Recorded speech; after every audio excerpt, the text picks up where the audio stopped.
So, who here loves food? I do, and I'm sure so many others do as well.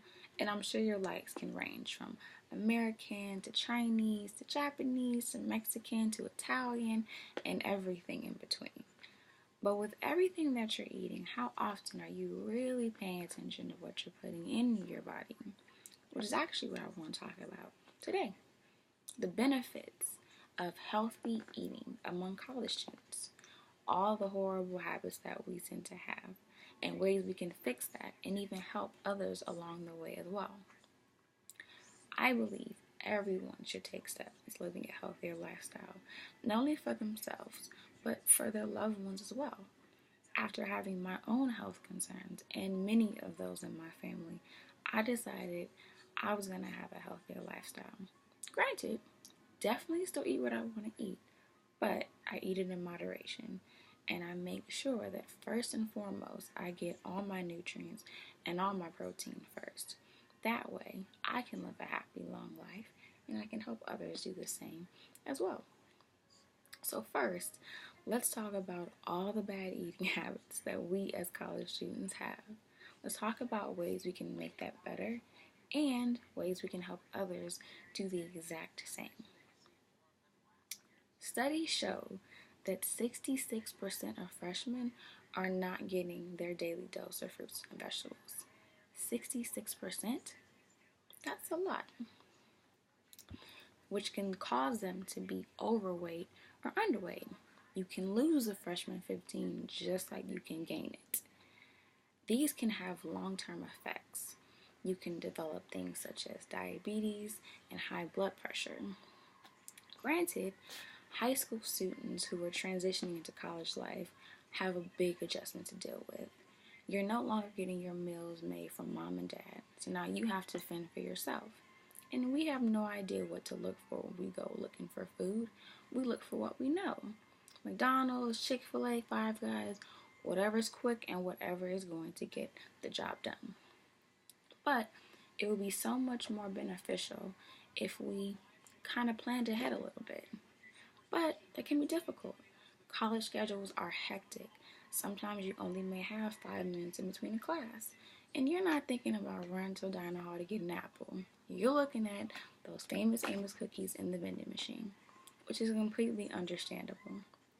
But planning ahead could help you make better health decisions as well as help you make better decisions for others as well. So let's avoid the quick meals and unhealthy options. You still want to eat pretty much as you're eating now, I'm sure, but you want to eat smaller and more frequent meals. You still want to eat what you want, but in smaller portions. You have to train yourself to prepare for things ahead of time, which can be difficult because studies show as well students tend to wait until they are starving to eat something, which is not the greatest thing to do. So, what are some ways we can avoid this?